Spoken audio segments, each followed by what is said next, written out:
मैं चंद्रशेखर जो लोकसभा का सदस्य निर्वाचित हुआ हूँ, सत्यनिष्ठा से प्रतिज्ञान करता हूँ।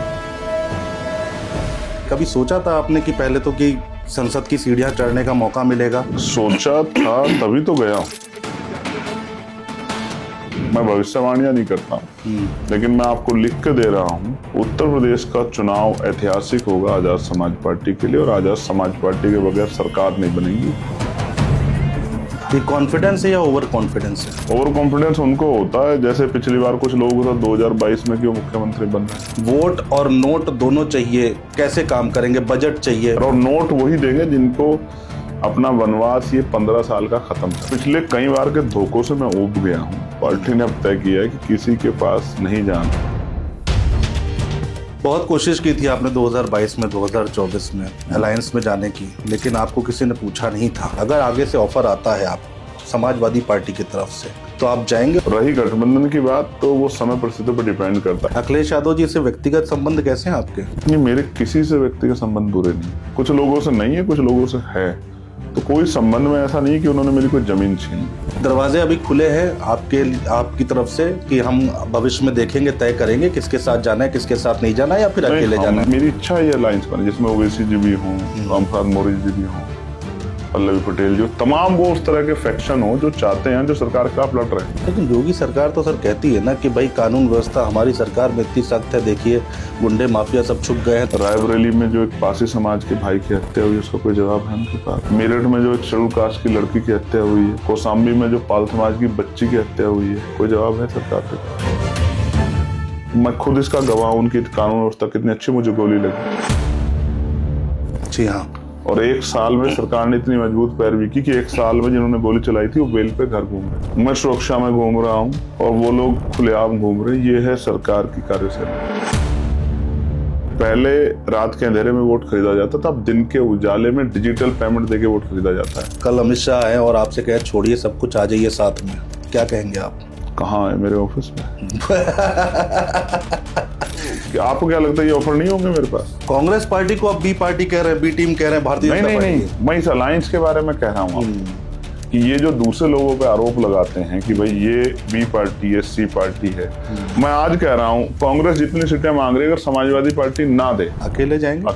अकेले जाएंगे तो बी पार्टी हो जाएंगे। वो अकेले जाए तो हिस्सेदारी अपनी पार्टी को आगे बढ़ाना, अपने लोगों की आवाज उठाना, अपने लोगों को नेतृत्व देना, और हम अकेले जाएंगे तो हम बी पार्टी हैं। एक और शब्द कहा जाता है वोट कटवा पार्टी। कोई जरूरी नहीं है कि आने वाले समय में आपकी पार्टी के लिए भी कहने शुरू कर दिया जाए। नहीं तो बिल्कुल कहें, पता लग जाएगा।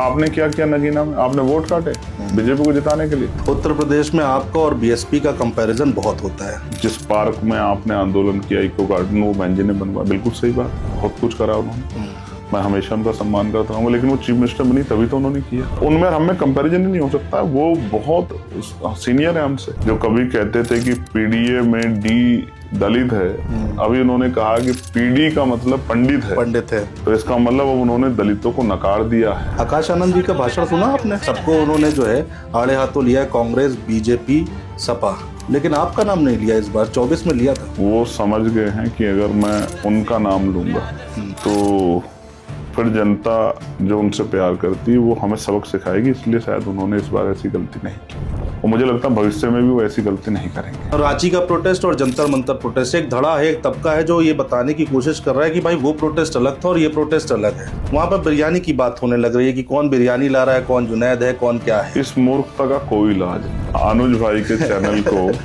सपोर्ट करें, क्योंकि ये वो आवाजें हैं जो निष्पक्ष हैं और जो सरकार से सवाल पूछती है, ना कि आम लोगों से।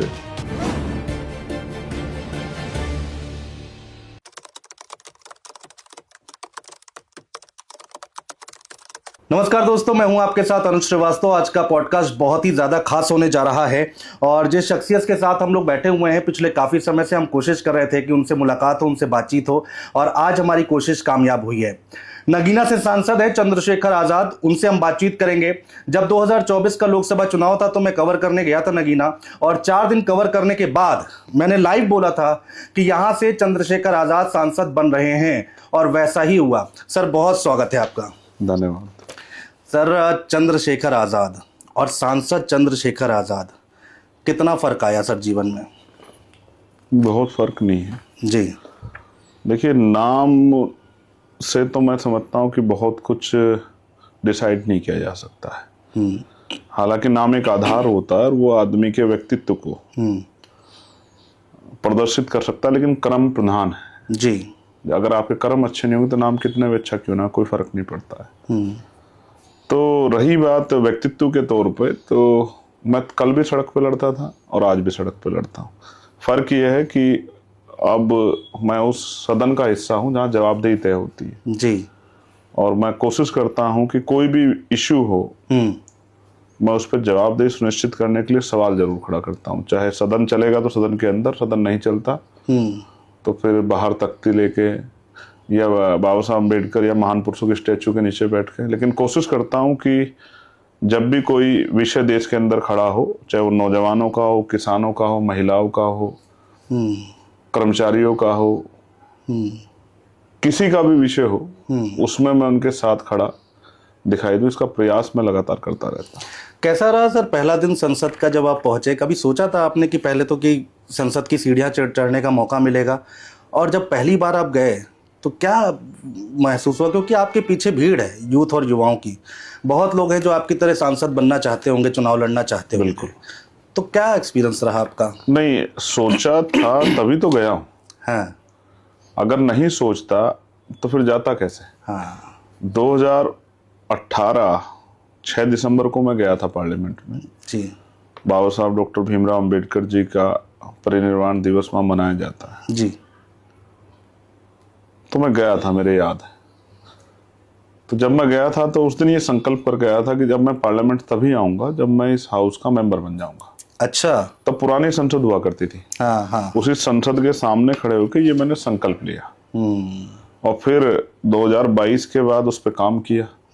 और मैं धन्यवाद देता हूँ नगीना की महान जनता का और भीम आर्मी आजाद समाज पार्टी के अंतिम कार्यकर्ता से लेकर और चोटी के नेताओं तक का, उन तमाम मीडिया के बंधुओं का जिन्होंने मेरी मदद की, उन कर्मचारियों का, समाज के बुद्धिजीवी लोगों का, बहुजन चिंतकों का, हमारे जो तमाम संगठन है उनका, मिशन 78 से लेकर सब जिन्होंने दिन रात मेहनत की, अधिवक्ता मोर्चा से लेकर जिन्होंने हमारे नॉमिनेशन से लेकर सारी चीजों को संभाला, जिन्होंने वोट भी दिया, नोट भी दिया और मुझे चुनकर यहाँ भेजने का काम किया, क्योंकि मैं तो एक ही वोट हूँ। जी बिल्कुल बिल्कुल। और वो भी नगीना में नहीं है। तो मुझे तो जितनी वोट दी गई है वहां की महान जनता ने और हमारे साथियों के प्रयासों ने, जो हमारी पार्टी की लीडरशिप है, उन्होंने दिन रात मेहनत करके लोगों के अंदर विश्वास पैदा किया। उस विश्वास के कारण मैं बार बार ये कहता हूँ कि मैं यहाँ आया नहीं हूँ जी, मुझे मेरे लोगों ने चुन के भेजा। जैसा आपने भी कहा कि आप 4 दिन वहां रहे। जी बिल्कुल।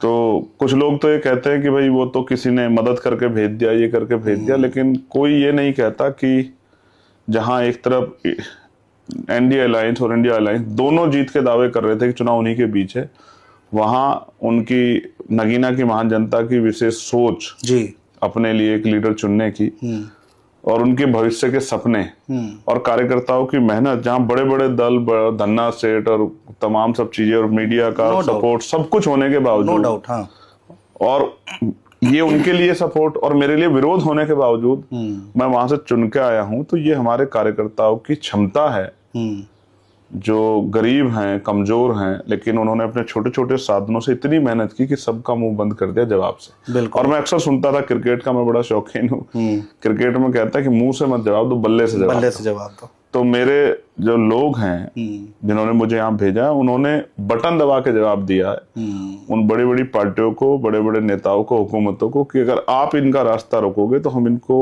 और आगे बढ़ाएंगे। और वो फिर से अंगड़ाई ले रहे हैं 2027 को ध्यान में रखते हुए, और इस बार उनकी चोट बड़ी मजबूत होगी, आप मेरी बात को याद रखना। अच्छा। मैं भविष्यवाणियां नहीं करता हूँ, लेकिन मैं आपको लिख के दे रहा हूँ कि आजाद समाज पार्टी के बगैर उत्तर प्रदेश की सरकार नहीं बनेगी। कुछ लोग इसको उसी तरह लेंगे जिस तरह लोकसभा चुनाव से पहले लेते थे, जो कहते 20,000 वोट मिलेंगे, 50,000 वोट मिलेंगे, जमानत जब्त हो जाएगी। आज भी वो इसी तरह लेंगे। मैं चाहता हूँ उस तरह लें भी, क्योंकि मेहनत इतनी शालीनता से कर रहे हैं हमारे लोग कि जब सफलता मिलेगी तो वो शोर मचा देगी। और आप देखना, उत्तर प्रदेश का चुनाव ऐतिहासिक होगा आजाद समाज पार्टी के लिए, और आजाद समाज पार्टी के बगैर सरकार नहीं बनेगी। और जब उनकी आंखें खुलेंगी, जब रिजल्ट आएगा, तो फिर वो यही बात कहेंगे कि ये आदमी जो बात कहता है बहुत सोच समझ के कहता है, हवा में नहीं कहता, और उसको साबित करने के लिए भी पूरा प्रयास करता है। ये कॉन्फिडेंस है या ओवर कॉन्फिडेंस है? मैं ओवर कॉन्फिडेंट रख ही नहीं सकता। कारण ये है कि मेरे बाप दादा कोई राजनीति में रहे नहीं जो मुझे ओवर कॉन्फिडेंट हो। मैं इतने बड़े संगठन का से जुड़ा हुआ हूँ, तो उनकी मेहनत पे मुझे भरोसा है। ओवर कॉन्फिडेंस उनको होता है जैसे पिछली बार कुछ लोगों को था 2022 में कि वो मुख्यमंत्री बन रहे हैं, जैसे भाजपा को था 400 पार हो रहे हैं। ये ओवर कॉन्फिडेंस उनको होता है जिनको उस पास लंबे समय सत्ता रह जाती है। हम लोग तो अभी सत्ता में आए नहीं, तो हमें ओवर कॉन्फिडेंस नहीं है, लेकिन अपने कार्यकर्ता, अपने नेताओं की, उनकी मेहनत पे, उनकी लगन पे, उनके मन में जो सत्ता पाने के प्रति झटपटाहट है, क्योंकि 2012 जी और 2026 14 साल हो गए। बिल्कुल। कमजोर वर्गों में जिस विचारधारा को हम लोग फॉलो करते हैं उनको सत्ता नहीं मिली है। तो 14 साल तो वनवास राम जी का था, तो 14 साल के बाद वो भी वापस आ गए थे। ये तो 14 साल से ज्यादा की तरफ बढ़ रहे हैं, इनको तो 15 साल हो जाएंगे 27 में। तो इनके मन में भी बेचैनी है कि भाई इनका वनवास भी खत्म हो, और इसके लिए मैं बहुत बधाई देता हूँ बूथ सेक्टर के कार्यकर्ताओं को, विधानसभा जिले के कार्यकर्ताओं को, मंडल जोन और प्रदेश के कार्यकर्ता नेताओं को, कि वो बहुत मेहनत कर रहे हैं। नहीं देखिए, जब मैं नगीना गया था तो मैंने देखा था वहाँ पर एक गांव में मैं घूम रहा था, तो स्कूल के बच्चे आ रहे थे, तो मैंने कहा कि भाई कौन जीतेगा? तो उन्होंने कहा भैया जीतेंगे। तो हमने कहा कौन भैया जीतेगा? चंद्रशेखर। हमने कहा क्यों ऐसा कह रहे हो? तो उन्होंने कहा जब फोन करो आ जाते हैं। तो ये आपने कमाया है वहां पर, इसमें तो कोई दो राय नहीं। अभी भी चला जाता हूँ। अच्छा। सिर्फ वहीं नहीं जाता हूँ, अगर उत्तराखंड से फोन आता है वहां भी जाता हूँ, रायबरेली से फोन आता है वहां भी जाता हूँ, लखनऊ से फोन आता है बच्चों का तो वहां भी जाता हूँ, झारखंड से फोन आता है, बिहार से आता है, मध्य प्रदेश दतिया से आता है, हरियाणा से आता है, जहां से आता है फोन वहां जाता हूँ। राजस्थान से आया है फोन अभी, नांगावास के पीड़ितों का। जल्दी आपको राजस्थान की सड़कों पे भी दिखूंगा संघर्ष करता हुआ। अच्छा, किंग मेकर बनने जा रहे हैं आप उत्तर प्रदेश में? ये तो महान जनता तय करेगी, मगर मैं आपसे पहले कह चुका ये बात कि सरकार आजाद समाज पार्टी बगैर नहीं बनेगी, और नीतियां आजाद समाज पार्टी के जरिए तय होंगी, और कुर्सी पर कौन बैठेगा ये आजाद समाज पार्टी के मेहनती कार्यकर्ताओं के सहयोग से सुनिश्चित होगा। इतिहास में देखा गया है किंग मेकर बनते बनते किंग भी बन गए हैं लोग। मैंने गोली खाई है, जेलें काटी है। अगर सत्ता ही मेरे लिए प्रायोरिटी होती तो मैं दल नहीं बनाता। फिर तो यहाँ बहुत सारी पार्टियां जिन्होंने दल भी बनाया, दल नहीं बनाया, वो सत्ता के साथ रहती है जी। तो मैं भी इस अलायंस या अलायंस में जो है रहता, लेकिन विचार के मेरे लिए बहुत महत्वपूर्ण है। तो जिन पॉलिसी पे हम काम कर रहे हैं, चाहे वो क्वालिटी बेस्ड एजुकेशन हो, कक्षा 1 से 12 तक मुफ्त एजुकेशन हर व्यक्ति के लिए, हर बच्चे के लिए, सीमाओं से परे, कि भाई पैसा, कोई सुविधा। आज क्या हालात है, जो भोजन मिलता है जिसका सरकार बहुत बड़ा गुणगान करती है, वो पिछले 4-5 दिनों की वीडियो मैंने देखी, पानी से बुरा जी। और BBAU बाबा साहब भीमराव अंबेडकर यूनिवर्सिटी लखनऊ के बच्चों ने मुझे दिखाया था। मैंने परसों के लाइव में, मेरे पास आज भी वो कागज होंगे जी, मैं यहाँ आपको भी दिखा सकता हूँ। कीड़े हैं खाने में जो बच्चे यूनिवर्सिटियों में पढ़ रहे हैं, आप अच्छा भोजन नहीं दे पा रहे हो, किताबें आपके यहाँ समय से नहीं पहुंच पा रही प्राइमरी स्कूलों में, बिल्डिंग वहां की अच्छी नहीं है, बिल्डिंग टूट के गिर जा रही है। राजस्थान के हाल देखे आपने पिछली बार किस तरह क्या हुआ, यूपी में भी यही हाल है। कितने ही जो है जर्जर बिल्डिंग्स जो है, और वो स्कूल के बाहर बच्चे बैठ के पढ़ रहे हैं, और वॉशरूम गंदगी इतनी है, बच्चे नहीं जा सकते, पीने के लिए पानी की बहुत व्यवस्था नहीं है, RO वगैरह सब खराब पड़े हुए हैं, टीचर्स नहीं है। अगर 6 सब्जेक्ट हैं, 4 टीचर हैं, क्या पढ़ा देंगे वो लोग? आप तो बर्बाद कर रहे हैं देश का भविष्य, सिर्फ इसलिए क्योंकि मुझे ऐसा लगता है कि सरकारों को, वो किसी भी पार्टी की सरकारें रही है, उनको सवालों से डर लगता है, और शिक्षा सवाल को जन्म देती है। इसलिए मुझे लगता है कि देश की एजुकेशन को बर्बाद किया जा रहा है। और मैं व्यक्तिगत तौर पर, हमारी पार्टी की जो नीति है उसके तौर पर चाहता हूं कि बच्चा कक्षा 1 से लेकर PhD तक की पढ़ाई करे, BTech MTech करे, MPhil करे, BBA MBA करे, MCA करे, टेक्निकल कोर्स करे, चाहे वो BTech करे, MTech करे, वो पॉलिटेक्निक करे, तो ITI करे, AI कोर्सेज आ गए हैं, वो जो कुछ भी करे, यहाँ उसके ऊपर कोई भी प्रश्न चिन्ह, कोई सुई नहीं होनी चाहिए कि आपके पास अगर ये नहीं तो ये नहीं कर पाओगे। भाई हमें आदमी को काबिल बनाने में कोई कमी नहीं छोड़नी चाहिए। फिर वो नौकरी कहाँ करता है, रोजगार कहाँ कर, सरकार रोजगार भी नहीं कर पाए तो उसका स्किल इतने इस लेवल का कर दे कि वो दुनिया में कहीं भी काम कर सके। मैं हिंदी मीडियम से पढ़ के आया हूँ, अंग्रेजी कभी हमें करंट लगाती थी, क्योंकि मैं कड़वी बात कहूंगा, गुरुओं का मैं बड़ा सम्मान करता हूँ, लेकिन हमारे गुरु भी जो है वो बहुत अच्छी अंग्रेजी नहीं बोल पाते थे जी। किताबों से बेचारे पढ़ाते थे। मैं हमेशा अपने गुरुओं का ऋणी, उन्होंने जितना भी सिखाया। लेकिन सच ये है कि जो शिक्षा का स्तर है, हालात हैं, वो बहुत अच्छे नहीं है। हमारे टीचर्स को भी बहुत सारी ट्रेनिंग्स की जरूरत है, उनको भी जो है अपग्रेड करने की जरूरत है कि वो आज की जनरेशन के साथ खड़े होकर, आज की जो हालात है, आज सिचुएशन के साथ खड़े होकर वो बच्चों को उस तरह की एजुकेशन दे सकें। हम इतना पैसा खर्च कर रहे हैं शिक्षा में, रिजल्ट तो आना चाहिए ना भाई।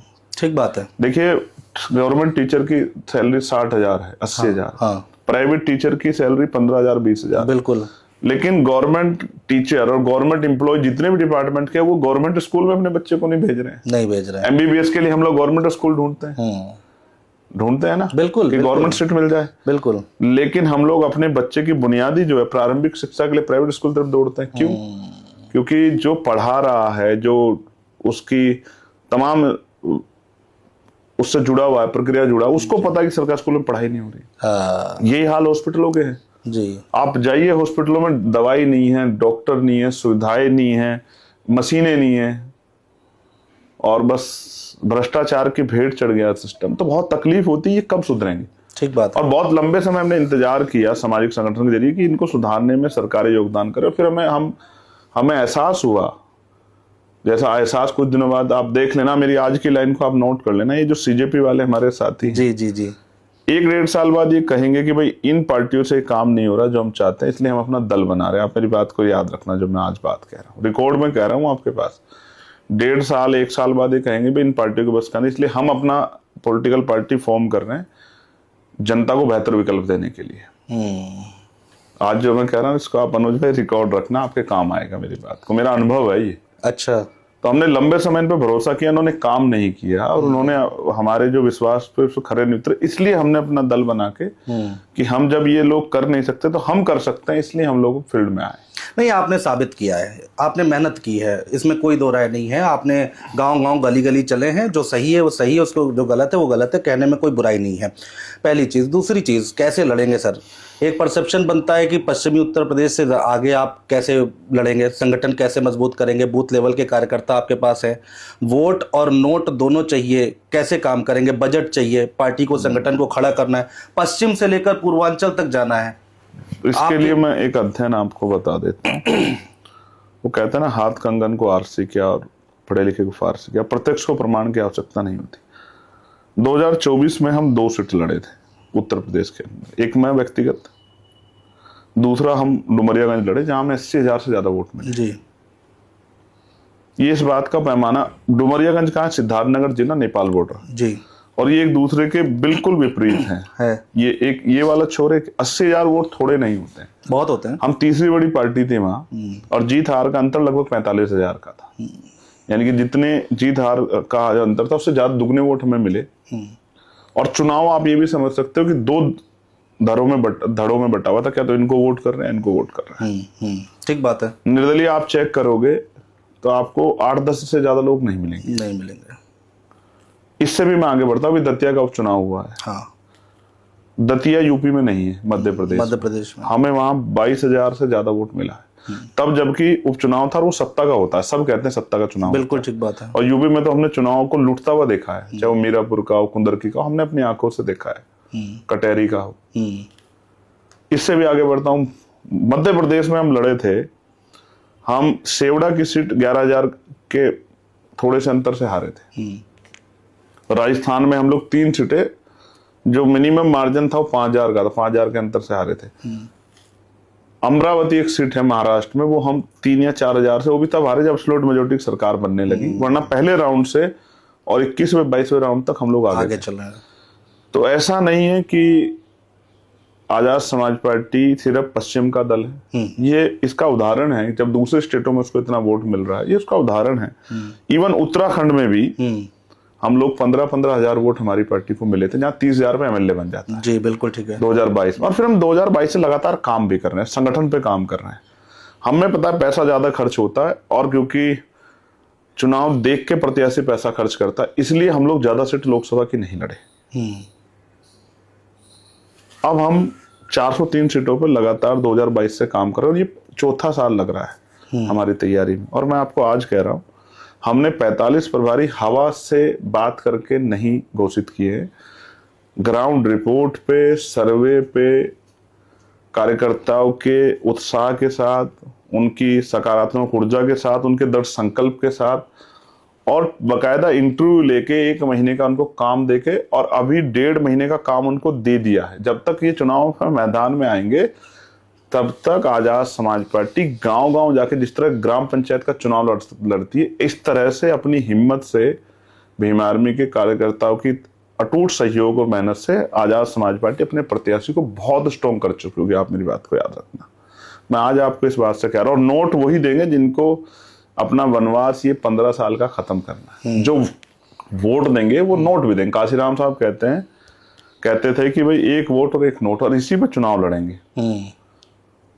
और मैं फिर कह रहा हूँ, वोट भी देंगे वो, नोट भी देंगे वो। रैलियों में भी आते हैं। यहाँ रैली थी शायद आई थिंक 29 तारीख की, एक पार्टी की जो उत्तर प्रदेश की। जी बिल्कुल। हमारी भी रैली उसी दिन थी। हमारी लखीमपुर खीरी में थी, उनकी यहाँ नोएडा में थी। और मैं आपको कह रहा हूँ, ग्राउंड रिपोर्ट चेक करा लो, कंपैरिजन करा लो, फोटो वीडियो सब चीजों से, उनसे बड़ी रैली थी। लेकिन क्योंकि मीडिया ने उस तरह दिखाया नहीं था, तो ये रैली में जो हमारे लोग आते हैं ये अपनी मेहनत से आते हैं। उसके आपको सैकड़ों वीडियो मिलेंगे जिसमें महिला कह रही जितना पैसा था खर्च का सब लगा दिया, अब चाय के पैसा भी नहीं बचा, लेकिन भैया की रैली में आके उनको ताकत दे दी थी। नौजवान मोटरसाइकिलों से आते हैं, कार्यकर्ता अपनी दिन रात की मेहनत लगाता है, अपनी मेहनत की कमाई को खर्च करता है आने जाने में। ये उनका विश्वास ही है कार्यकर्ताओं को, जिसकी वजह से चंद्रशेखर है, जिसकी वजह से ये दल है। और उन्हीं कार्यकर्ताओं को इस बार अपनी ताकत बनाने के लिए तैयार किया गया। लगातार कैडर कैंप चल रहे हैं और आजाद समाज पार्टी इस बार रिजल्ट देगी। नहीं, मैंने ये नोट वाला सवाल इसलिए पूछा क्योंकि जब मैं आपका चुनाव कवर कर रहा था तो एक गांव में आप आए थे, वहाँ 5-10 मिनट का इंटरव्यू हमारा हुआ था, आपके पास समय नहीं था, जाहिर सी बात है चुनाव था। तो आपने मंच से बोला, एक छोटा सा तंबू लगा था, 40-50 लोग बैठे होंगे, आपने वहाँ मंच से बोला था, छोटे छोटे आप वो कर रहे थे, बातचीत कर रहे थे लोगों से। तो आपने कहा कि भाई प्रधान जी चंदा इकट्ठा करो और हमें चुनाव लड़ाओ। तो एक तरह से आपने क्राउड फंडिंग की और अपने आप को स्थापित किया।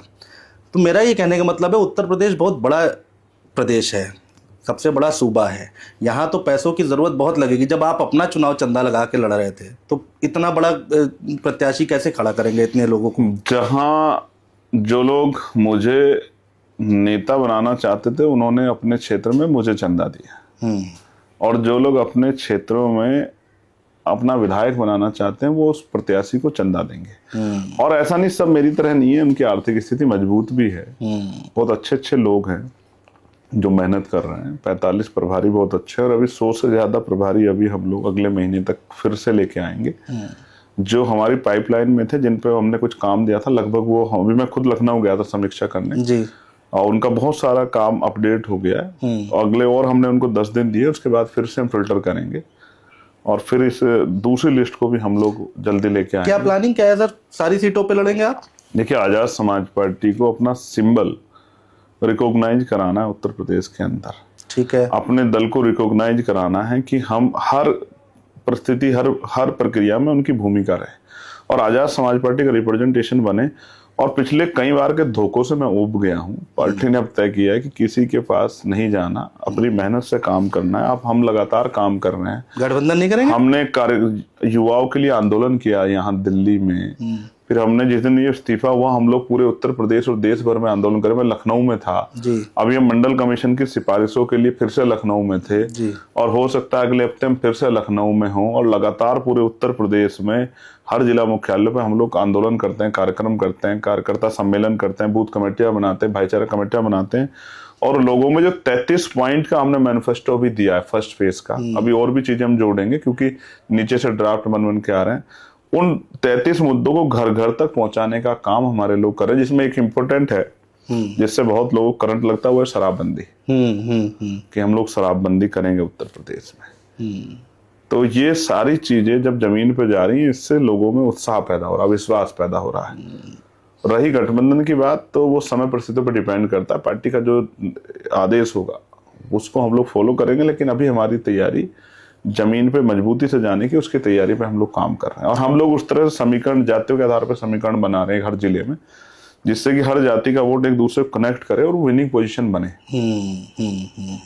अखिलेश यादव जी से व्यक्तिगत संबंध कैसे हैं आपके? नहीं, मेरे किसी से व्यक्तिगत संबंध बुरे नहीं है। कुछ लोगों से नहीं है, कुछ लोगों से है, लेकिन बुरे और अच्छे की कोई वो नहीं है। राजनीति, वो भी अपनी पार्टी चला रहे हैं, हम अपनी पार्टी चला रहे हैं, तो कोई संबंध में ऐसा नहीं है कि उन्होंने मेरी कोई जमीन छीन ली है या मेरा जो है कोई धन लूट लिया है। ऐसा कोई मेरे किसी से संबंध खराब नहीं है।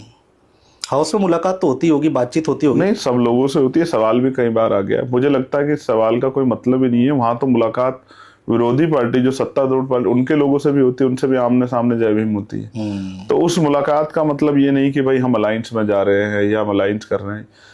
ये प्रक्रिया तो एक जो है हमारे जो सदन है उसकी गरिमा है, ये उसका आचरण है। जी बिल्कुल। कि हम जब ऑल पार्टी मीटिंग होती है तो सरकार के मंत्री भी, सारी पार्टियों के जो लीडर्स हैं, फ्लोर लीडर, वो आमने सामने बैठते हैं, चर्चा करते हैं, सवाल खड़ा करते हैं, जवाब मांगते हैं, सब चीजें होती हैं। ऐसा नहीं कि हम एक दूसरे के पीछे लाठी लेके घूम रहे हैं। यह है कि वैचारिक विरोध है, नीतिगत विरोध है, उस पर सवाल खड़े होते हैं, वो हम करते ही हैं।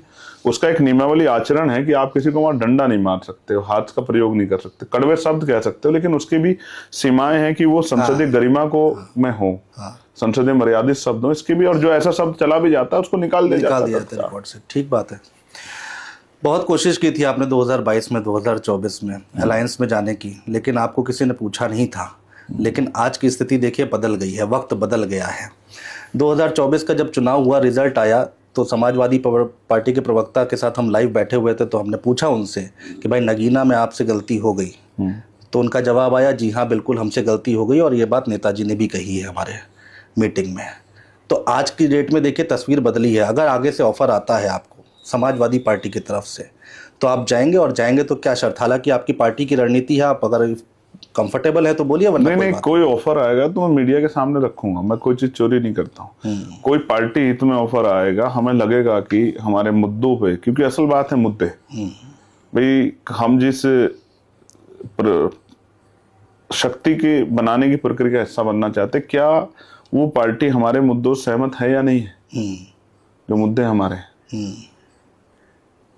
जैसे कई बार चुप्पी दिखाई देती है यूजीसी की गाइडलाइन पे, कई बार चुप्पी दिखाई देती है कि 4 मेडिकल कॉलेज जो एससीपी के पैसे से उत्तर प्रदेश में बने, अंबेडकर नगर, कन्नौज, सहारनपुर, जालौन में, उनमें 70%, क्योंकि स्पेशल कंपोनेंट प्लान का पैसा था एससी/एसटी के बच्चों के लिए, उसमें 70% सीटें रिजर्व की गई थी उन बच्चों के लिए कि उनको अवसर, विशेष अवसर मिल जाए।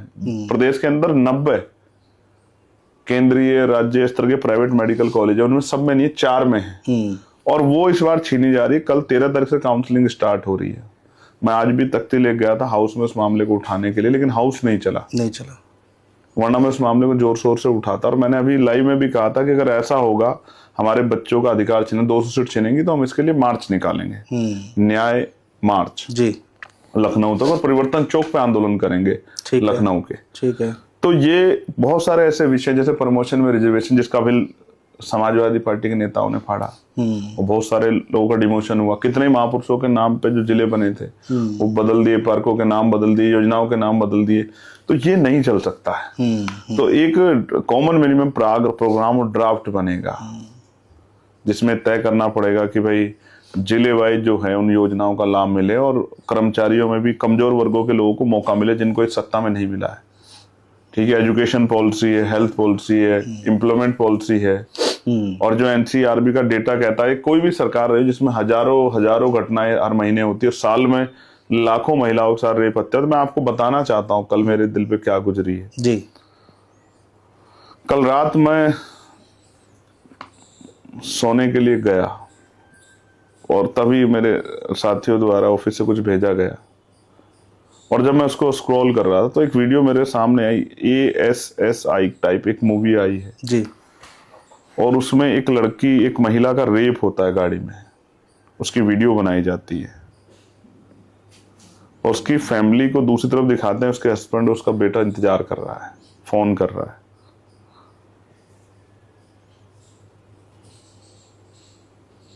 मैं भी, एक परिवार है मेरा भी, मेरा बच्चा है, मेरी पत्नी है, और मैं सामाजिक रूप से भी आता जाता हूँ, तमाम चीज़ों का हिस्सा बनता हूँ, और रोज जहाँ भी घटना होती है हम पे आती हैं।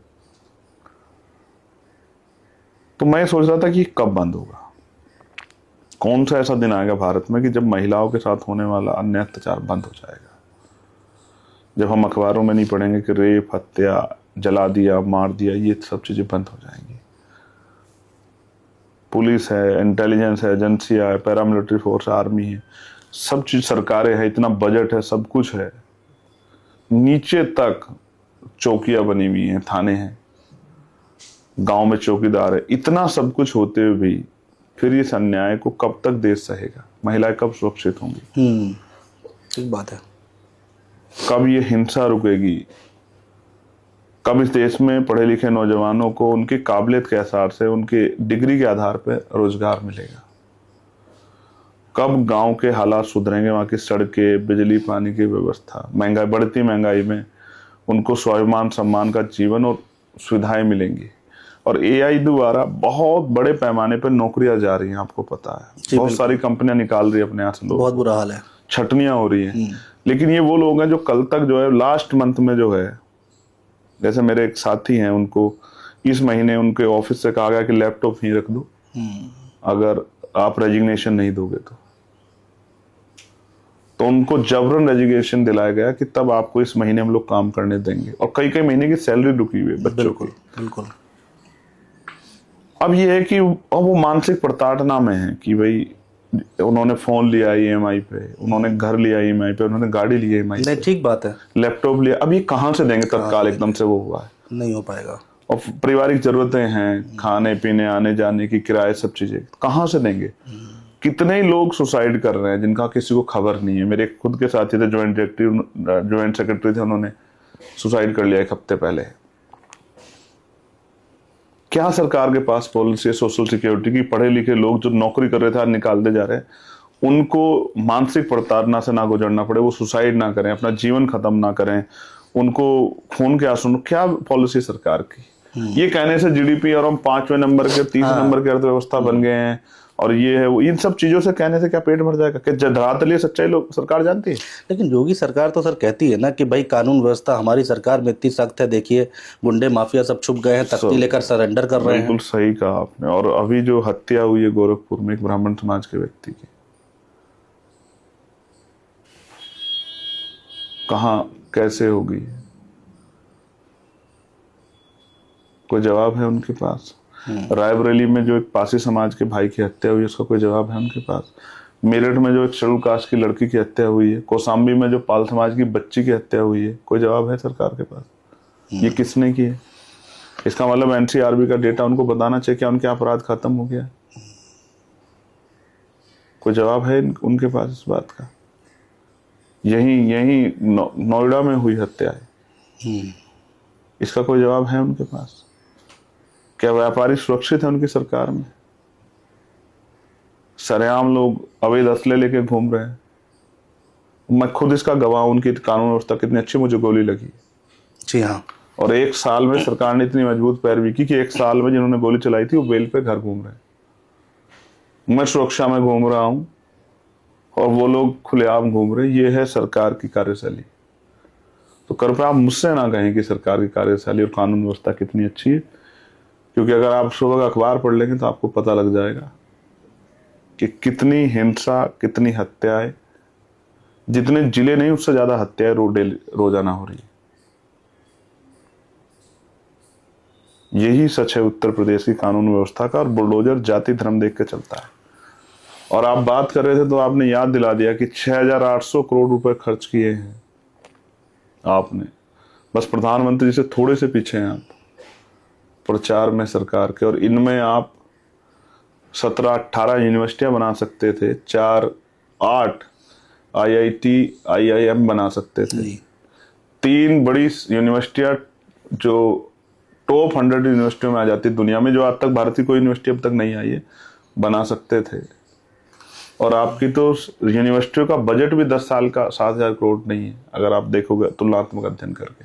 लेकिन चंद्रशेखर जी देखिए, हर सरकार आती है, विज्ञापन पर पैसा तो हर कोई करती है। आप अरविंद केजरीवाल जी को देख लीजिए, इससे पहले सपा सरकार को देख लीजिए, हर कोई विज्ञापन पर पैसा खर्चा करता है। ठीक है, तो फिर आप कौन से बदलाव की राजनीति कर रहे हो? फिर आप इस बात को कहना बंद करो ना कि उन सरकारों में, जब आप दूसरी सरकार पर टिप्पणी करो तब तो आप कहते हो कि भाई वो एडवर्टाइजिंग पैसा खर्च करे, जब आप करते हो तब आप कहते हो कि सरकारें करती है। तो आप में और उनमें फर्क क्या रहा? आपको क्यों जनता ने वोट दिया भाई? वादे नारे तो आपने बहुत लगाए थे। मैं किसी का पक्षधर नहीं हूं जी। आप पहले रात के अंधेरे में वोट खरीदा जाता था, अब दिन के उजाले में डिजिटल पेमेंट देके वोट खरीदा जाता है। डिजिटल पेमेंट होता है कि चुनाव से पहले 4 महीने पहले स्कीम 3 महीने पहले आती है, इलेक्शन कमीशन आंख बंद कर लेता है और फिर वो पैसा चुनाव के समय तक कई कई महीने का, अगले 2 महीने का भी मिला के आपके अकाउंट में डाला जाता है।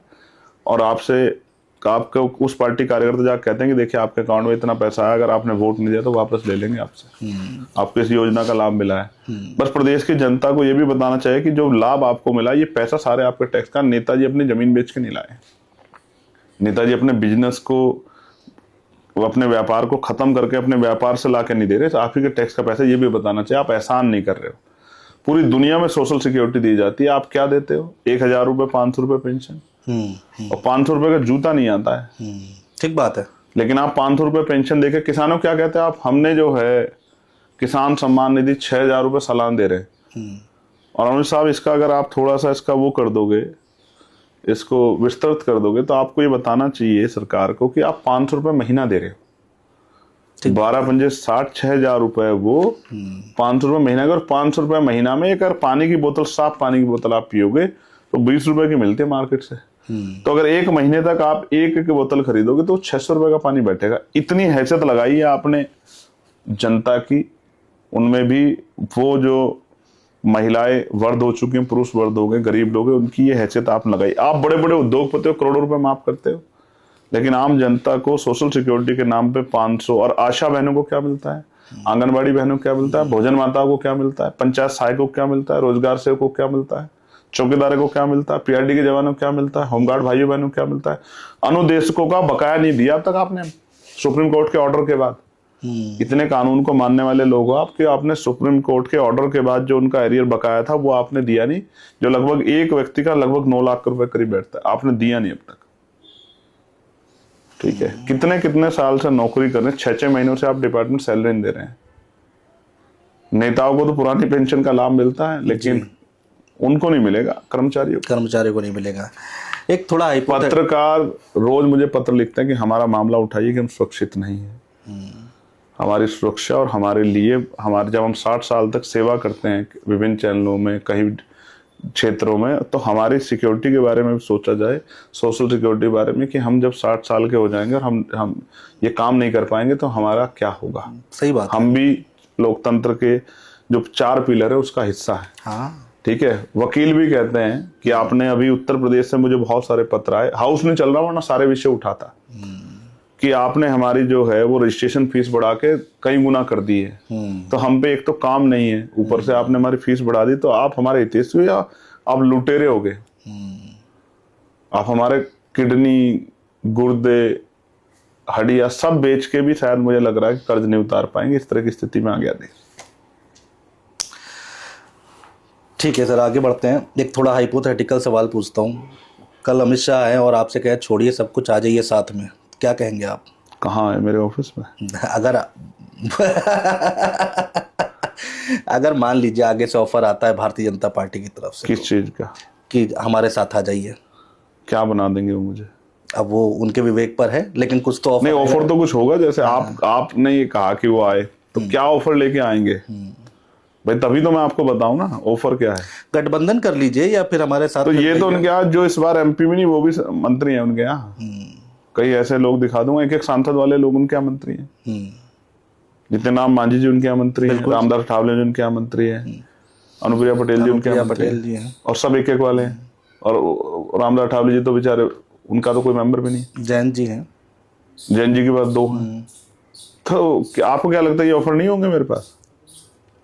अगर मुझे उन्हीं के साथ जाके मंत्री बनना होता या वो समाज के इतने हितैषी होते, तो फिर मैं उन्हीं के दल में चला जाता। आया है आपके पास ऑफर कभी मैं फिर इतिहास में? आपसे कह रहा हूँ, कोई ऐसा है जिसके पास ऑफर नहीं आता है? ऑफर आते हैं, ये तो उनको तय करना है कि उनके लक्ष्य क्या, उनको स्वीकार्यता क्या करनी है। अगर मैं अपने लिए राजनीति कर रहा था तो मैं ऑफर स्वीकार लेता। मैं तो अपने इस हक वंचित कमजोर समाज के लिए राजनीति कर रहा हूँ, जिन्होंने एक गरीब के बेटे को लोकसभा के देश के सबसे बड़े सदन में भेजा है, तो मैं उनसे विश्वासघात थोड़ा ही कर सकता हूँ। दरवाजे अभी खुले हैं आपकी तरफ से कि हम भविष्य में देखेंगे, तय करेंगे किसके साथ जाना है, किसके साथ नहीं जाना है, या फिर अकेले जाना है? हमने तय किया हुआ है, अगर समान विचारधारा के कुछ अच्छे लोग, क्योंकि जो उत्तर प्रदेश का अलायंस है अभी जी, अब ये मतलब पुराने उदाहरणों को ही हम लोग लेते हैं ना, जब हम किसी चीज पे बात करते हैं। जैसे आपने कहा कि 22 और 24 में आपने अलायंस करने का प्रयास किया, लेकिन आप बताओ 22 और 17 में जो अलायंस थे, क्या वो उत्तर प्रदेश में भाजपा को हरा पाए? नहीं हरा पाए। तो इसका मतलब अभी भी अगर उस तरह के अलायंस बनते तो भाजपा तो नहीं हारेगी उनसे। तो मेरी इच्छा ये है कि एक ऐसा बड़ा विस्तृत अलायंस बने जिसमें वो सारी आवाजें हों जो चाहती हैं कि भारतीय जनता पार्टी को रोका जा सके और वोट बटे ना विपक्ष का। मेरी इच्छा है ये अलायंस बने जिसमें ओवैसी जी भी हों, रामप्रसाद मौर्य जी भी हों, पल्लवी पटेल जी, तमाम वो उस तरह के फैक्शन हो जो चाहते हैं, जो सरकार के खिलाफ लड़ रहे हैं, उन सबको लेके एक ऐसा अलायंस बने जो अलायंस भारतीय जनता पार्टी को हरा सके उत्तर प्रदेश में। और अगर आप ऐसा अलायंस नहीं बनाना चाहते और आप आरोप लगा के किसी क्रेडिबिलिटी गिराना चाहते हैं और आप ये सोचते हैं कि ये अब चल जाएगा, ये चलने वाला नहीं। अब लोग इस बात को समझ गए हैं कि ये किसी को कह देते हैं बी टीम है, ए टीम है, इस तरह के आरोप लगा देते हैं, लेकिन उसका कोई एक पैमाना तय कर दो। तो मैं आज आपके इस चैनल के माध्यम से देश को बता दूं कि सही और गलत क्या है। अगर आप कहते हैं कि अकेले लड़ने से बी पार्टी कोई पार्टी हो जाती है, तो मैं आपको ये बताना चाहता हूं कि बंगाल में कांग्रेस अकेले लड़ी, इंडिया अलायंस होते हुए हरियाणा में कांग्रेस अकेले लड़ी, आम आदमी पार्टी अकेले लड़ी। इंडिया अलायंस होते हुए 2023 के विधानसभा चुनाव में समाजवादी पार्टी अलग लड़ी, कांग्रेस अलग लड़ी। बिल्कुल। और बिहार में 10 सीटों पे फ्रेंडली फाइट करके लड़के 10 सीटें इन्होंने पहले से भाजपा को दे दी, एनडीए अलायंस को। और इनका आखिरी तक ये नहीं हुआ कौन कितनी सीटों पे लड़ेगा। और यहां दिल्ली में भी कांग्रेस और आम आदमी पार्टी आमने सामने लड़ी। तो और इंडिया अलायंस होते हुए भी समाजवादी पार्टी कश्मीर जाके लड़ी, सिंबल भी नहीं था टेलीफोन के चुनाव निशान पे। तो अगर अकेले लड़ने से बी पार्टी हो जाता है, तो अब ये आप ये तय करके बताओ कि बी पार्टी कौन? कांग्रेस पार्टी को अब बी पार्टी कह रहे हैं, बी टीम कह रहे हैं, भारतीय जनता पार्टी। नहीं, मैं इस अलायंस के बारे में कह रहा हूं आपको कि ये जो दूसरे लोगों पे आरोप लगाते हैं कि भाई ये बी पार्टी है, सी पार्टी है, मैं आज कह रहा हूं कांग्रेस जितनी सीटें मांग रही है, अगर समाजवादी पार्टी ना दे, भाई अभी उनमें रोज चर्चा होती है, उनके नेता कहते हैं कि साहब हम इतनी सीटों पर लड़ेंगे, उधर वो कहते हैं कि भाई हम खैरात में नहीं लेंगे, बड़े बड़े नेता उनके कहते हैं। तो अगर उनको जो हिस्सेदारी चाहते हैं ना मिले तो वो क्या करेंगे? अकेले जाएंगे तो बी पार्टी हो जाएंगे। वो अकेले जाए तो हिस्सेदारी अपनी पार्टी को आगे बढ़ाना, अपने लोगों की आवाज उठाना, अपने लोगों को नेतृत्व देना। और हम अकेले जाएंगे तो हम बी पार्टी हैं, हिस्सेदारी आप किसी को दोगे नहीं, नेता आप बनो, झंडा हमारे लोग उठाए। एक और बात कही जाती है, एक और शब्द कहा जाता है, वोट कटवा पार्टी। कोई जरूरी नहीं है कि आने वाले समय में आपकी पार्टी के लिए भी कहने शुरू कर दिया जाए। नहीं तो बिल्कुल कहें, तो पता लग जाएगा कि कौन वोट काटे। तो आपने क्या किया नगीना में? आपने वोट काटे बीजेपी को जिताने के लिए। ये आपकी इंटेलिजेंस इतनी कमजोर है, आपको नहीं पता था कि आप वहां तीसरे नंबर की लड़ाई लड़ रहे हो और आपकी जमानत जब्त होगी। तो मैं आपको वोट कटवा पार्टी कहूँ? नहीं, हमें कोई अधिकार नहीं किसी वोट कटवा पार्टी का। भारत के लोकतंत्र ने, मैं एक पुरानी घटना आपको बताना चाहता हूँ। जी बिल्कुल सर। बाबा साहब अम्बेडकर जो बहुत महान व्यक्तित्व के धनी थे, जिन्होंने इस संविधान के निर्माण में सबसे बड़ा योगदान जिनका। बिल्कुल ठीक बात है। आप ये समझिए कि जब बाबा साहब अम्बेडकर जैसे महान पुरुष अपना दल बनाते हैं, आज अगर बाबा साहब होते तो इनको वोट कटवा पार्टी कह देते। आप समझे? ठीक बात है। बाबा साहब ने जब दल बनाया independent labour party of India, तब ये सारी पार्टियां थी, कांग्रेस, अकाली दल, लेफ्ट की पार्टियां, मुस्लिम लीग, सब थे। लेकिन बाबा साहब जानते थे कि ये जो दल हैं ये सब अपने अपने विचारिक आंदोलनों को आगे बढ़ाने के लिए, अपनी अपनी पॉलिसी को आगे बढ़ाने के लिए, और जिन लोगों के लिए उन्होंने दल बनाया उनके लिए काम कर रहे हैं। ये मेरे लोगों का काम नहीं करेंगे, इसलिए बाबा साहब अम्बेडकर ने अपना दल बनाया। फिर उन्होंने शेड्यूल कास्ट फेडरेशन बनाया। फिर जब वो 49 में लखनऊ गए तो उनको पिछड़े वर्ग के लोगों ने कहा कि साहब हम आपके साथ काम करना चाहते हैं, लेकिन आपने दल का नाम रख दिया शेड्यूल कास्ट फेडरेशन, तो हमारी आइडेंटिटी कमजोर हो गई है, तो आप इसमें अगर परिवर्तन करो तो हम आपके साथ मिलकर काम करना चाहते हैं जी। तो फिर बाबा साहब ने RPI, Republican party of India का मसौदा तैयार किया, पूरा तैयार किया, लेकिन उसको वो उस तरह से उसमें काम नहीं कर पाया और 56 में बाबा साहब चले गए। तो अगर आज ये दल होते और बाबा साहब होते तो ये बाबा साहब अम्बेडकर को भी वोट कटवा पार्टी कह देते अगर वो अपने समुदाय के हितों की रक्षा करते। लेकिन मैं आपसे पूछना चाहता हूं, कभी आपने इनके मुंह से ये जो 4 मेडिकल कॉलेज जिनमें 200 सीटें, 200 डॉक्टर जो हर साल बनते थे, एससी के बच्चे, एसटी के बच्चे, जिनमें सारी जातियां होती हैं एससी एसटी की, उनके लिए आवाज उठाई एक बार? यूजीसी पे इन्होंने गुड़ खा लिया था, क्यों नहीं बोले यूजीसी पे? 2 अप्रैल 2018 के जो मुकदमे हैं जो मुख्यमंत्री ने अपने वापस ले लिए, लेकिन यहाँ उत्तर प्रदेश देश भर में इतना जो है बवाल हुआ, और फिर इसी सरकार, ये सरकार जो है स्पेशल सेशन ला के इन्होंने उसको जो है प्रोटेस्ट के बाद 2 अप्रैल के दोबारा से उसको शक्ति दी। सुप्रीम कोर्ट ने भी अपनी बात को स्वीकार किया कि भाई उसमें मिस्टेक हुई थी, हम लोग उसको दोबारा से रिवाइव कर रहे हैं। उनके मुकदमे वापिस नहीं, कभी ने उनकी फिक्र की? जो आज भारतीय जनता पार्टी ये चला रही है कि भाई हम सब रास्ता आंदोलन चला रहे हैं, कलश यात्रा निकाल रहे हैं, उत्तर प्रदेश में सतगुरु रविदास जी महाराज और बाबा साहब अम्बेडकर और गुरु कबीर जी की और ज्योतिबा फुले जी की जब हम उनकी जयंतियां बनाते हैं, उनका परिनिर्वाण मंगाते हैं, तो नई परमिशन नहीं देती सरकार, लेकिन कलश यात्रा निकलवा रहे हैं आप लोग, क्योंकि आप सोच रहे हैं कि इस वोट को गुमराह कर दें। और प्रमोशन में रिजर्वेशन का जब बिल फाड़ा गया तो वो फाड़ा गया समाजवादी पार्टी के नेतृत्व में, उस पर आप क्यों चुप रहते हैं? और फाड़ा गया तब कांग्रेस और बीजेपी वहां थी, तो बीजेपी की सरकार, अगर आप हितैषी कहते हैं, कलश यात्रा निकलवा रहे हैं, तो आपने आज तक वो बिल दोबारा क्यों नहीं लेके आए? आप रोज बिल लेके आते हो, नए नए बिल लेके आते हो, आपको तो रिकॉर्ड कर दिया, आपने इतने बिल लेके आए हो, आप इतने संशोधन आपने कर दिए, तो आपने वो बिल आज तक क्यों लेके आ पाए? तो ये सच ये है कि ये जो लोग हैं, और मंडल कमीशन की सिफारिश से लेके भारतीय जनता पार्टी आई थी, और मुख्य प्रधानमंत्री कहते थे कि मैं पिछड़े वर्ग से आता हूं, तो आपने मंडल कमीशन की 38 सिफारिशें बाकी हैं, उनको क्यों नहीं आज तक आपने पूरा कराया? क्यों आपने जातिगत जनगणना नहीं कराई? तो बहुत कुछ ऐसा है जो देश के लोगों को जानना चाहिए, और जब आपके माध्यम से लोग आपके चैनल पे मुझे सुनेंगे तो उन तक ये बात जाएगी कि ये सरकारें उनके लिए काम नहीं कर रही है, अपने मुद्दों पे, अपने एजेंडों पर, अपने लोगों के लिए काम कर रही है। इसलिए बहुजन समाज के लोगों को अपनी लड़ाई मजबूती से लड़नी चाहिए। उत्तर प्रदेश में आपका और बीएसपी का कंपैरिजन बहुत होता है, करना ही नहीं चाहिए। करना इसलिए नहीं चाहिए क्योंकि वो एक पुराना दल है, राष्ट्रीय स्तर का दल है, और हम लोग नए दल हैं। कई बार मैं सुनता हूं इन बातों को जी, जैसे कुछ लोग कहते हैं कि साहब अभी कहा गया कि भाई जिस पार्क में आपने आंदोलन किया, इको गार्डन, वो बहन जी ने बनवाया। बिल्कुल सही बात है, बहुत कुछ करा उन्होंने, मैं हमेशा उनका सम्मान करता रहूंगा, लेकिन वो चीफ मिनिस्टर बनी तभी तो उन्होंने किया। कल हमारी पार्टी आगे बढ़ के ताकत में आ जाए, पावर में आ जाए, और फिर हम ना करें तो आप हमसे सवाल करो। हम उनमें हमें कंपैरिजन ही नहीं हो सकता। वो बहुत सीनियर है हमसे, वो अलग बात है कि आज समाज उनसे जब उम्मीद करता है तो उसको निराशा लगती है, क्योंकि आज उनके पास, उनके लिए तो समय है जिनके खिलाफ ये आंदोलन शुरू हुआ था, लेकिन अपने बहुजन समाज के मुद्दों पे बात करने के लिए उनके पास समय नहीं है। और जो दूसरे लोग घूम रहे हैं, जो कभी कहते थे कि पीडीए में डी दलित है, अभी उन्होंने कहा कि पीडी का मतलब पंडित है, तो इसका मतलब अब उन्होंने दलितों को नकार दिया है।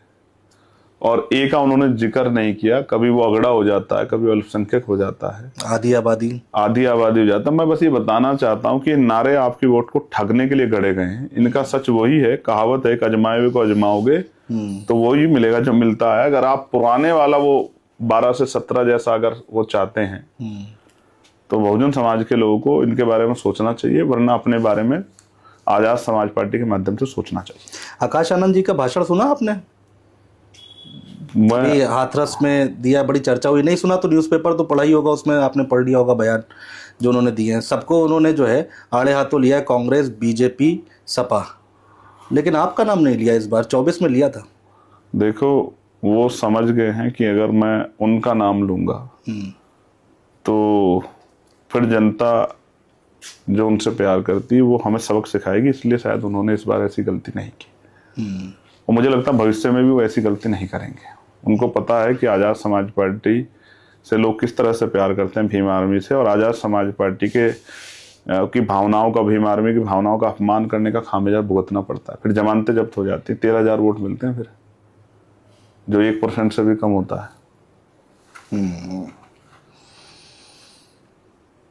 कुछ कहना चाहेंगे आकाश आनंद जी के लिए? नहीं, मैंने फिर कहा, युवा है, नौजवान आपने है। पुराने लोग नेताओं के बारे में पूछा तो भी मैंने कहा कि मेरा किससे विरोध नहीं है। मैं तो मंगल कामनाएं दे सकता हूँ, मैं मानवता का विरोधी नहीं हूँ। अखिलेश यादव को अंकल कह रहे थे वो, ये उनका अपना विचार है, और ये कोई शब्द, कोई अपमानित शब्द नहीं।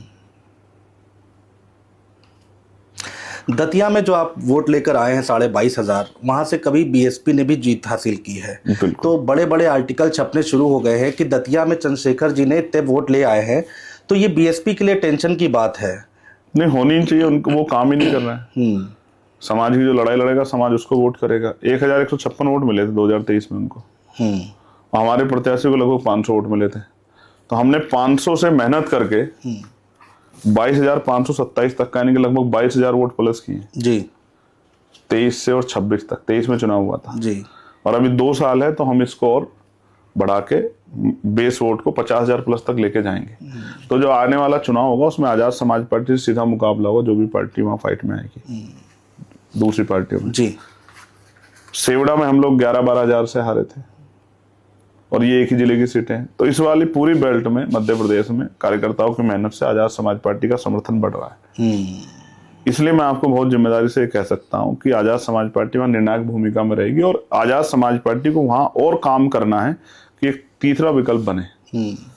भाई, इनसे नाराज हो तो इनको हरा के इनको वोट कर दो, इनसे नाराज हो इनको हरा के इनको वोट कर दो। अपने मुद्दों को वोट करने के लिए आप देखो कि आजाद समाज पार्टी ना होती तो गली गली थोड़ा ही घूमते नेता, मुख्यमंत्री वहां 4 दिन रहे, ठीक है, और बड़े बड़ी दूसरी पार्टियों के नेता वहां गली गली घूमते रहे। तो ये कैसे संभव हुआ कि आजाद समाज पार्टी जमीन पे काम कर रही है?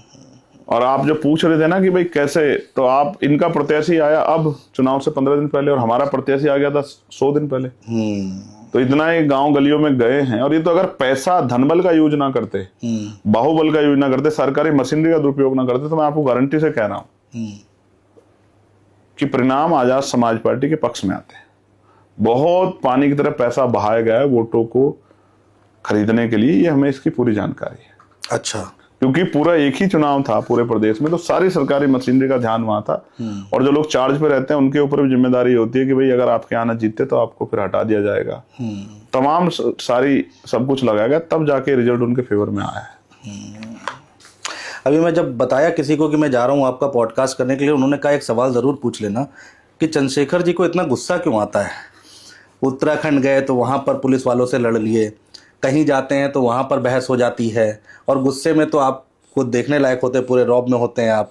इतना गुस्सा कहाँ से आता है? नहीं, गुस्सा आप देखिए ऐसा है, जो व्यक्ति सामाजिक होता है, जिसके अंदर दर्द होता है, और जिसका कुछ करने का लक्ष्य होता है, और जब उस लक्ष्य में कोई बाधा बनता है तो उस व्यक्ति के मन में पीड़ा होनी स्वाभाविक है। जैसे अगर आपकी बहन को कोई अपमानित करे तो क्या आपको गुस्सा नहीं आएगा? बिल्कुल आएगा। आपके पिता का कोई अपमान करे और आप बेटे हो तो क्या आपको गुस्सा नहीं आएगा? आएगा। आपकी माँ के कोई कपड़े फाड़े या मारपीट करे और एक बेटे के रूप में क्या आपको गुस्सा नहीं आएगा? तो मैंने समाज को माँ बाप भाई बहन के रूप में, परिवार के रूप में स्वीकार किया है। मैं कहीं घूमने जाऊं और मुझे कोई रोके तो मुझे गुस्सा नहीं आएगा, लेकिन जब मैं समाज को न्याय दिलाने की लड़ाई लड़ने जाऊं और वहां मुझे इस तरह से रोका जाए सिर्फ न्याय उन परिवारों तक ना पहुंचे, उनकी बात दूर तक ना पहुंचे, सरकार के जवाबदेही सुनिश्चित ना हो, मुझे रोका जाए तो मुझे क्रोध आना स्वाभाविक है। लेकिन मेरा क्रोध सरकारों पे है, पुलिस पे, एडमिनिस्ट्रेशन पे मेरा क्रोध नहीं है। उनसे मैं हाथ जोड़ कहता हूं कि आप संवैधानिक रूप से काम करो। और आप भी सोचो आपके बच्चे हैं, और आपको जान के अचरज होगा कि जब मैं जा रहा था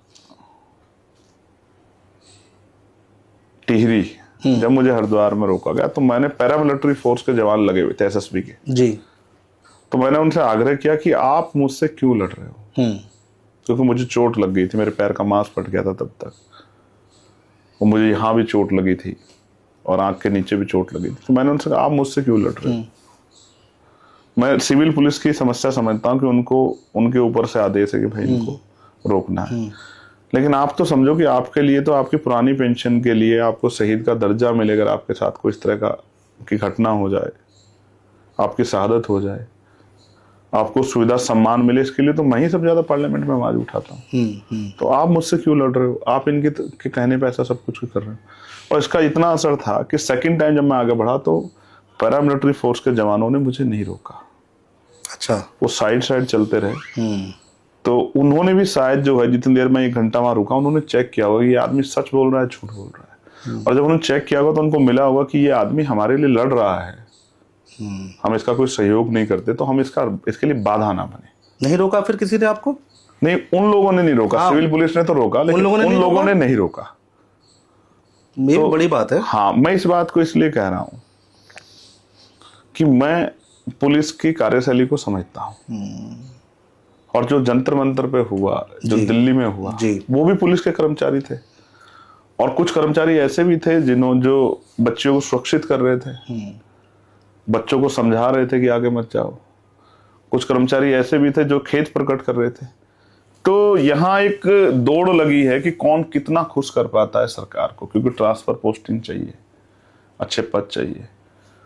तो अगर संवैधानिक दायरे में आप काम कर रहे हो, जो आपको जैसे थप्पड़ मारने का अधिकार पुलिस को नहीं है, डंडा मारने का अधिकार पुलिस को नहीं है, अगर आप एसओपी जारी हो रखी है, अगर आप पैलेट गन यूज करते हो, टीयर गैस यूज करते हो, वाटर कैनन यूज करते हो, उसकी एक एसओपी है कि पहले आपको एक संबंधित अधिकारी उसकी घोषणा करेगा, प्रदर्शनकारियों को पीछे हटने कहेगा, प्रदर्शनकारी अगर हिंसा नहीं कर रहे हैं तो आप उन पे ये सब चीजें प्रयोग नहीं कर सकते हैं।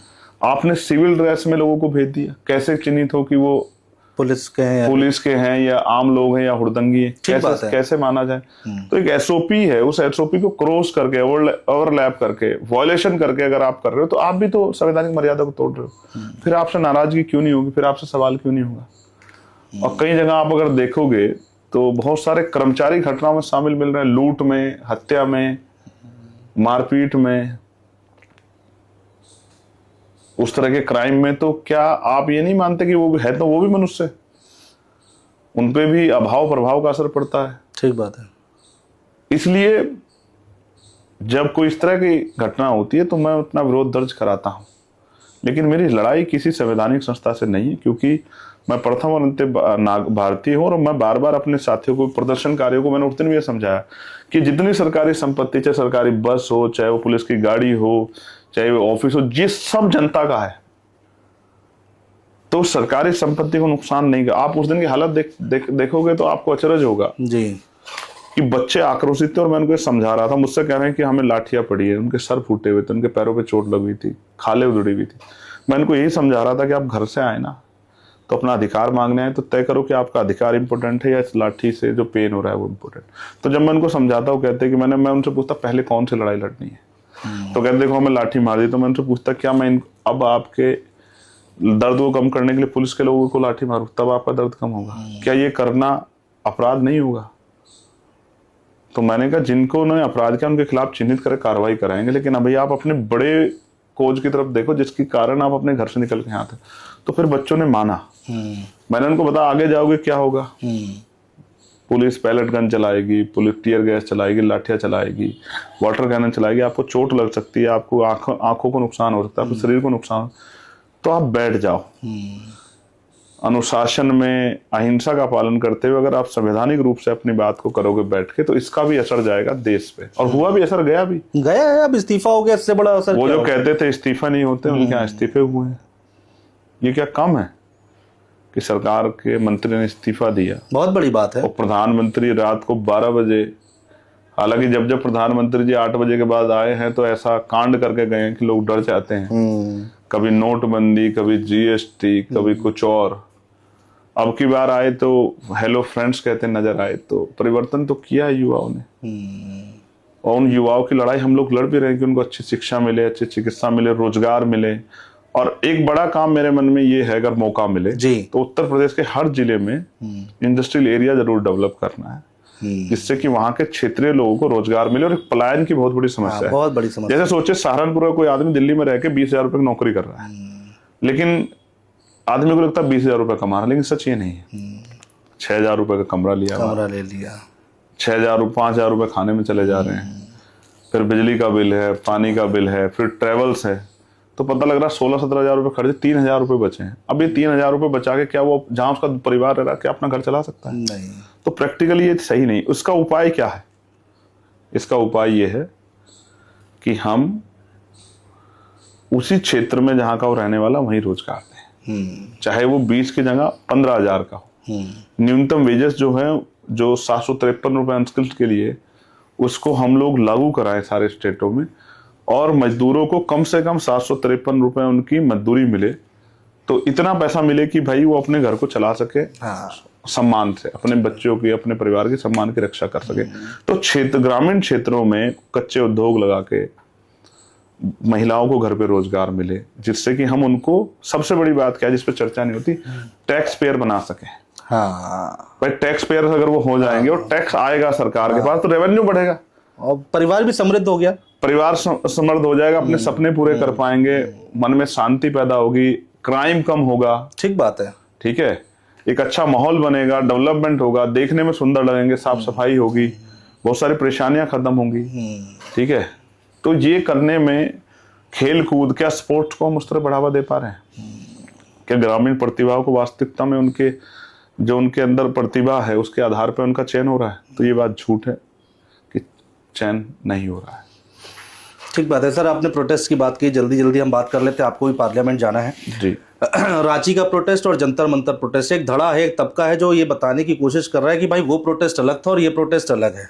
वहां पर बिरयानी की बात होने लग रही है कि कौन बिरयानी ला रहा है, कौन जुनैद है, कौन क्या है। इस मूर्खता का कोई इलाज नहीं है, कोई इलाज नहीं इस मूर्खता का। सवाल ये है, मुझसे भी कल मीडिया के लोगों ने पूछा कि आप वहां क्यों नहीं आप यहाँ क्यों नहीं बैठ रहे झारखंड के बच्चों? मैंने उनसे कहा कि मैं यहाँ इसलिए बैठा क्योंकि दिल्ली केंद्र सरकार के अंडर आता है, होम मिनिस्टर के अंडर आता है। बिल्कुल। और शिक्षा मंत्री से बात हो रही है, केंद्रीय शिक्षा मंत्री, उनसे जवाब मांगना है, तो उनकी जवाबदेही यहाँ सुनिश्चित होती है। यहाँ झारखंड सरकार नहीं बैठी है कि मैं यहाँ बैठूं उनके लिए, लेकिन अगर हाउस खत्म हो जाएगा, क्योंकि देखिए मैं आपको बताता हूँ, जैसे विप जारी हो रखा है, बिल आने हैं। जी बिल्कुल। अब सोचो मैं यहाँ से झारखंड जाऊँ, वहां उस दिन विप आ जाए, बिल आ जाए कोई, उस पर वोटिंग हो, मैं यहाँ ना पहुंच पाऊँ। तो यही विपक्ष के लोग, यही मीडिया के लोग मुझे प्रचारित करेंगे कि मैं सरकार से मैनेज होकर चला गया कि बिल पे वोट ना कर सकूं। ठीक बात है। तो एक नेता के रूप में मुझे इस पूरे आंदोलन की क्रेडिबिलिटी पर सवाल ना खड़े हो, ये भी ध्यान रखना है। तो उस मूर्खता का मेरे पास कोई जवाब नहीं। मुझे एक ही बात पता है कि जब तक भारत का अंतिम व्यक्ति भारतीय संविधान को पूर्ण रूप से पढ़ेगा नहीं, उसको जानेगा नहीं, उसके आधार पर अपनी जीवन शैली नहीं बनाएगा, तब तक भारत में बहुत बड़े परिवर्तन नहीं होने वाले हैं। सिर्फ मंत्री के इस्तीफे से काम नहीं चलेगा, नीतियों में परिवर्तन जब तक नहीं होगा, फेयर एंड फ्री इलेक्शन भी और पॉलिसियां भी नहीं बनेंगी, तब तक बात नहीं आगे बढ़ेगी। और जवाबदेही सुनिश्चित होनी चाहिए, चाहे वो न्यायपालिका हो, चाहे वो एडमिनिस्ट्रेटिव बॉडी हो, चाहे वो सरकार हो, हर व्यक्ति की, चाहे वो नेता, जवाबदेही सुनिश्चित होनी चाहिए, उसको अकाउंटेबिलिटी लेनी भी चाहिए। जल्दी जल्दी से सर एक एक शब्द में अगर कुछ कहना चाहें किसी के बारे में, मोदी जी के बारे में क्या कहें? नहीं, मैं किसी के बारे में कुछ नहीं कहना चाहता। देश सबको जान रहा है और देश सबको देख रहा है। मुझे किसी के ऊपर टिप्पणी करने का कोई अधिकार नहीं है। मैं जब कोई अच्छा करेगा तो उसका सम्मान भी करूंगा, और जब कोई बुरा कहेगा तो मैं उसकी आलोचना में, जैसे मैं आपके चैनल के माध्यम से दो बातें जो किसी को नहीं पता मैं कहना चाहता हूँ दोनों प्रोटेस्ट के बारे में। बिल्कुल। और पहली बात मैं यहां से शुरू करूंगा कि एक अधिकारी हैं मंजूनाथ भजंत्री। अच्छा। रांची में, कल मैंने उनकी पोस्ट देखी। जो प्रोटेस्टर आए हुए थे उनको वापस उनके घरों तक भेजने के लिए उन्होंने गाड़ी की व्यवस्था कर। डीसी है शायद वो रांची के, बहुत शानदार अधिकारी, मेरा पुराना परिचय। एक अधिकारी में इतनी संवेदना होनी चाहिए कि जो प्रोटेस्टर उन्होंने कुछ भी किया, लेकिन वो बच्चे हैं उस प्रदेश के, उनको उनके घर तक पहुंचाना, उनको खाने की व्यवस्था कराना, पानी की व्यवस्था कराना, ये संवेदना सरकार के अंदर होनी चाहिए। इसके लिए मैं मंजूनाथ जी को बधाई देता हूं। एक बार दिल्ली का प्रोटेस्ट हुआ, सोनम भाई गिरफ्तार हो गए थे, लेकिन एक ऐसा व्यक्ति भी था जिसको इग्नोर किया गया। और मैं चंद्रशेखर आजाद, जबकि राजनीति में कोई किसी की बड़ाई नहीं करता है, क्योंकि हाँ, आदमी अपने आप को सुपीरियर कहता, मैं बहुत जिम्मेदार से कहता हूं। एक शख्स था जिसका सम्मान सारे जो सीजेपी लीडर थे उनको करना चाहिए था, वो थे प्रकाश राज, जिनको नीट का एग्जाम नहीं देना है, जो पूरी रात वहां रहे। एक अच्छे एक्टर हैं, बिल्कुल ठीक बात है। पूरी रात वहां रहे, पूरे दिन प्रोटेस्ट में वहां थे, पता नहीं कुछ खाया नहीं खाया। वेल सेटल्ड आदमी है। हाँ हाँ, एक बार पहले भी आया, अपने सहयोगियों से भी कहा कि इस आंदोलन को समर्थन करो, क्योंकि शिक्षा को लेकर आंदोलन हो रहा है। मुझसे भी कहा कि भाई इन बच्चों को 18 तारीख की रात जब बवाल हुआ और ये कहा गया प्रोटेस्ट हटेगा, तो मुझे भी फोन करके कहा कि भाई आप जाके वहां संभालना, आपसे उम्मीद है। वो आदमी वहां रहा, लेकिन किसी ने उसका नाम नहीं लिया। सोनम भाई के जाने के बाद पूरे 19 तारीख उस आदमी ने विश्वास पैदा किया कि मैं यहां हूं, एक बड़ा नाम है इंडस्ट्री में। ठीक बात है। जब लाठियां चल रही थी मौजूद था, डर के भागा नहीं, अपना काम छोड़ के। जैसे मैंने कहा नीट का एग्जाम उनको नहीं देना है, उनका पेपर लीक नहीं हुआ है, हाँ, लेकिन उनको सिर्फ इसलिए इग्नोर कर दिया गया कि शायद कुछ तरह वाली बात होगी। लेकिन मैं चंद्रशेखर बड़ी जिम्मेदारी से कहता हूं कि प्रकाश भाई आपने बहुत मदद की बच्चों की, मैं आपको सलूट करता हूं आपकी मेहनत को, आपने बहुत काम किया। और आपने जिस तरह से, कुछ लोग अपने लिए लड़ते हैं, आप देश के बच्चों के लिए लड़े, मैं आपको बधाई देता हूं और आपके अच्छी स्वास्थ्य की, तरक्की की मंगल कामनाएं करता हूं। मेरा दिल बहुत बड़ा है, मुझे किसी को ये कहने में कि उसने अच्छा काम किया, मुझे इस बात से निराशा नहीं होती। जबकि नेताओं में ये रहती है इनसिक्योरिटी, भाई मैं किसी की बड़ाई क्यों करूं। लेकिन मैं प्रकाश भाई के लिए ये सब जरूर कहना चाहता हूँ, क्योंकि आपने बात छेड़ दी कि भाई तो अनुभव कैसा रहा, तो अनुभव के आधार पर कह रहा हूँ। उन बच्चियों को नेहा से लेकर तमाम उनका भी बहुत बड़ा रोल है, सोनम भाई का बहुत बड़ा रोल। बिल्कुल ठीक बात है। आप उन पर टिप्पणी कर सकते हैं, आरोप लगा सकते हो, लेकिन अपनी जान को दांव पे लगाना आसान काम नहीं है। उन बच्चों ने, मनीष और तमाम जो है दानिश, जो बच्चे वहां नेहा जिन्होंने भूख हड़ताल की, उनको भी मैं धन्यवाद देता हूँ। और जितने देश भर से लोग वहां पहुंचे थे, जिन्होंने वहां खाना की व्यवस्था कराई, पानी की व्यवस्था कराई, जिन पत्रकारों ने कवर किया, मैं उन सबको बधाई देता हूं कि उन्होंने लोकतंत्र को जिंदा रखा, उन्होंने लोकतंत्र के विश्वास को मजबूत किया। जिसमें आप भी वहां गए थे तो आपको भी, और जो जहां से वहां आया था, जिसने जैसे भी सहयोग किया, उनको भी धन्यवाद देता हूं। ये मेरा काम है कि ये काम विपक्ष की जिम्मेदारी थी, विपक्ष के लोगों ने नहीं किया, युवाओं ने किया, मैं उनको बधाई देता हूँ। दिल बड़ा करके हर उस शख्स का स्वागत कीजिए जिसने इस आंदोलन में योगदान दिया, जिसकी वजह से सरकार को पीछे हटना पड़ा। बिल्कुल ठीक है सर। आखिर में अगर कुछ आप कहना चाहें उत्तर प्रदेश की जनता से या फिर उत्तर प्रदेश के नेताओं से, कैमरा आपकी तरफ है, आप कैमरे की तरफ है, आप कुछ भी कह सकते हैं। उत्तर प्रदेश की महान जनता से मेरा आग्रह, एक कहावत है जो मैं पहले दोहरा चुका कि अजमाए हुए को अजमाओगे तो वही मिलेगा जो मिलता है। एक मौका जाति धर्म से ऊपर उठ के चंद्रशेखर आजाद को, आजाद समाज पार्टी को दीजिए, फिर बताइए कि उत्तर प्रदेश में काम हुआ या नहीं हुआ। एक साल में अगर आपकी उम्मीदों पे, बड़ी उम्मीदों पे खरे नहीं उतर पाए तो खुद से सरकार छोड़ के घर बैठने काम करेंगे, लेकिन अपने प्रदेश को पीछे नहीं जाने देंगे। आज उत्तर प्रदेश बीमारू प्रदेश बन गया है, आज उत्तर प्रदेश पिछड़ रहा है बहुत सारी चीजों में। एडवर्टाइजमेंट में तो आगे चल रहा है, लाठी बजाने पे, प्रोटेस्टर पे, बच्चों को कमजोर करने पे, हिंसा करने में आगे है, इनकाउंटर करने में बुलडोजर, फिर बाद में सुप्रीम कोर्ट में माफी मांगनी पड़ती है।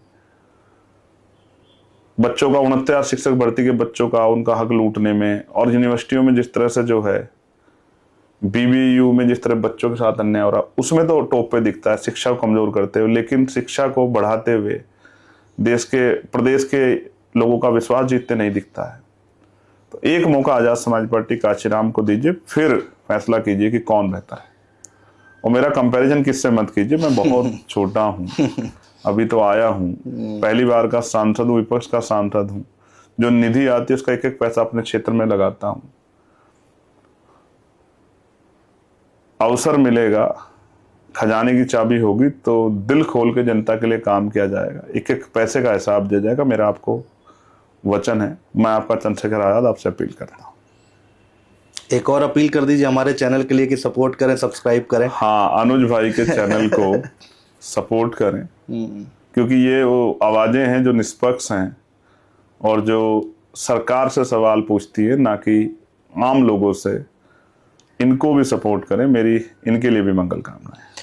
बहुत शुक्रिया सर, बहुत अच्छा लगा आपसे बातचीत करके। बहुत मुद्दे थे, बहुत और टॉपिक्स थे। आपसे बात करने के बाद ये लग रहा है कि बात होती रहे, बस चलता रहे ये इंटरव्यू, लेकिन समय है, आपको भी जाना है। बहुत शुक्रिया, आपने समय दिया। धन्यवाद।